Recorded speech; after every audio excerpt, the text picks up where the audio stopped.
ভাঙড়ে এবার কিন্তু লড়াইটা খুব কড়া, খুব কঠিন লড়াই হবে। আইএসএফের যে সকল বন্ধুরা তারা হয়তো ভাবছে যে কোনো ব্যাপার নেই, আরামসে তুড়ি মেরে আমরা নিয়ে নেব, কারণ আমাদের সঙ্গে প্রচুর মানুষ আছে।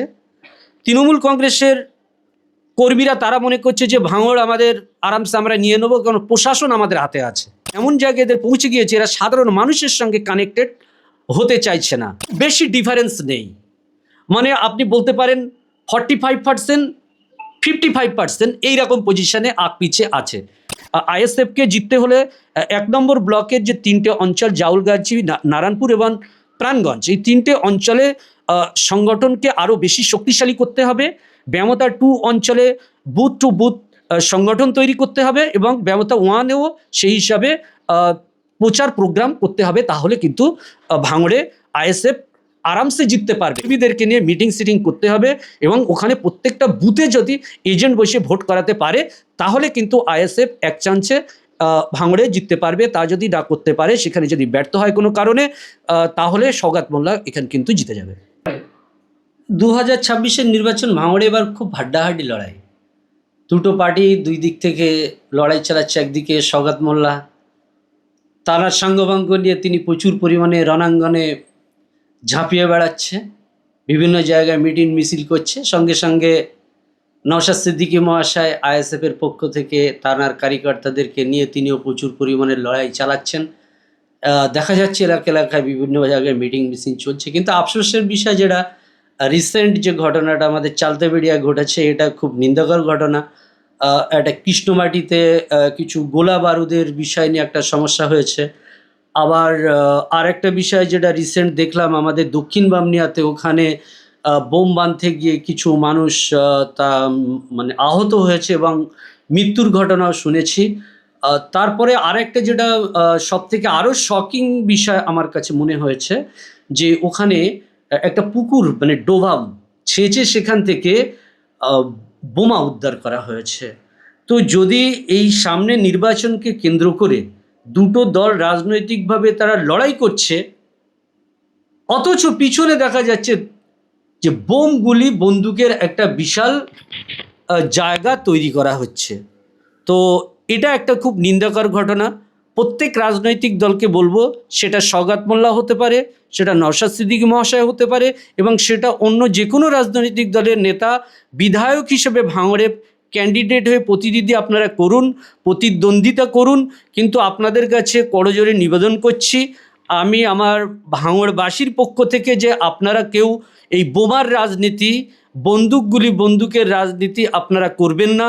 মানুষকে বোঝান, মানুষের সঙ্গে থাকুন, মানুষকে নিয়ে মানুষের পাশে দাঁড়িয়ে আপনারা ভোটটা করুন।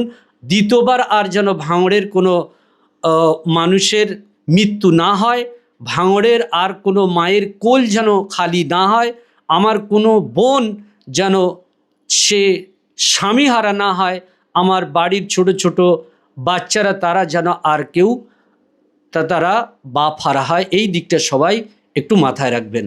এবারে ফলাফল কোন দিকে যাবে? 5 বছরের বিধায়ক নওশাদ সিদ্দিকী না তৃণমূল কংগ্রেসের সওগাত মোল্লা?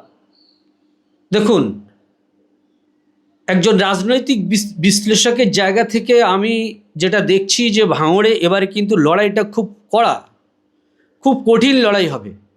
আইএসএফের যে সকল বন্ধুরা তারা হয়তো ভাবছে যে কোনো ব্যাপার নেই, আরামসে তুড়ি মেরে আমরা নিয়ে নেব, কারণ আমাদের সঙ্গে প্রচুর মানুষ আছে।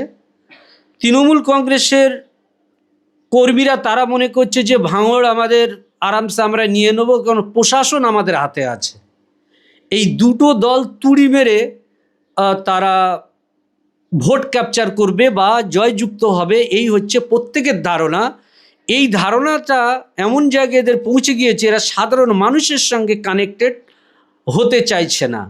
আমি উভয় পার্টির কাছে বলবো, আপনারা মানুষের কাছে যান, মানুষের পাশে থাকুন। তবে আমার যেটা মনে হচ্ছে, এখনো পর্যন্ত ভাঙড়ে কিন্তু খুব বেশি ডিফারেন্স নেই, মানে আপনি বলতে পারেন 45%, 55% এইরকম পজিশনে আগ পিছে আছে। তবে মার্জিনের দিক থেকে সামান্য হলেও একটু বেশি আইএসএফের সমর্থক বেশি আছে। কিন্তু অনেক হিউজ পরিমাণের বেশি আছে সেটা কিন্তু নয়। কারণ হচ্ছে ভাঙড়ের যে ভৌগোলিক পরিস্থিতি, এখানে 13টি অঞ্চল নিয়ে ভাঙড় বিধানসভা 148 কেন্দ্র। এই 148 কেন্দ্র বিধানসভায় 13টি অঞ্চলের মধ্যে ভাঙড় 1 নম্বর ব্লকে 3টে অঞ্চল পড়েছে, আর 10টা অঞ্চল পড়েছে ভাঙড় 2 নম্বর ব্লকে।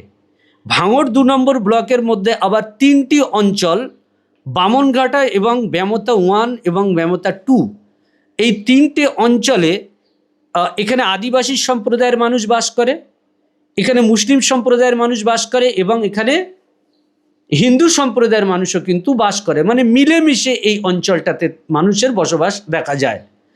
আবার রাজনৈতিক সাংগঠনিক দিক থেকে যদি লক্ষ্য করা যায়, সেখানে দেখা যাবে যে ভাঙড়ের 7টি অঞ্চল, ভাঙড় 2 নম্বর ব্লকের 7টি অঞ্চল, পোলেরহাট 1, পোলেরহাট 2, ভগবানপুর 1, ভগবানপুর 2, চালতাবেড়িয়া অঞ্চল এবং কাশীপুর অঞ্চল। এই 4টে অঞ্চলের একটা বড় অংশের সমর্থক কিন্তু আইএসএফের দিকে আছে, পাল্লা বেশি।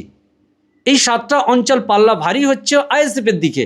কিন্তু ওই যে 3টে অঞ্চল আর প্রাণগঞ্জ গাছির ওখানে যে অঞ্চল, এই 6টা অঞ্চলের এমন একটা পরিস্থিতি, কারণ 1 নম্বর ব্লকে আইএসএফের সংগঠন যেভাবে আমরা দেখছি, তাতে করে সেই শক্তপোক্ত আইএসএফের নির্যাসমূলক মাটি কামড়ে ধরে রাখার সংগঠন 1 নম্বর ব্লকে অতটা চোখে আমার পড়ছে না। হতে পারে হয়তো অনেক ভালো আছে, কিন্তু আমি একজন বিশ্লেষক হিসেবে আমার যেটা মনে হয়েছে, আইএসএফকে জিততে হলে 1 নম্বর ব্লকের যে 3টে অঞ্চল জাউলগাছি, নারায়ণপুর এবং প্রাণগঞ্জ, এই 3টে অঞ্চলে সংগঠনকে আরও বেশি শক্তিশালী করতে হবে।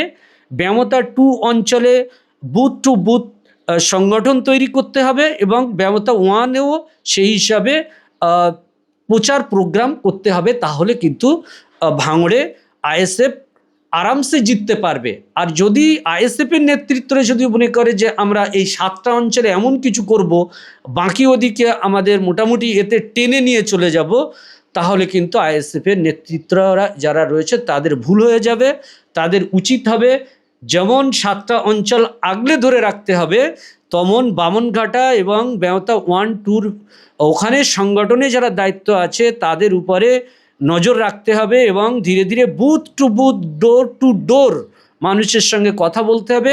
আর জাউলগাছি এবং প্রাণগঞ্জ, নারায়ণপুর অঞ্চলে যারা আছে কর্মীদেরকে নিয়ে মিটিং সিটিং করতে হবে এবং ওখানে প্রত্যেকটা বুথে যদি এজেন্ট বসে ভোট করাতে পারে, তাহলে কিন্তু আইএসএফ এক চান্সে ভাঙড়ে জিততে পারবে। তা যদি না করতে পারে, সেখানে যদি ব্যর্থ হয় কোনো কারণে, তাহলে সওগাত মোল্লা এখানে কিন্তু জিতে যাবে। এটা আমার ধারণা।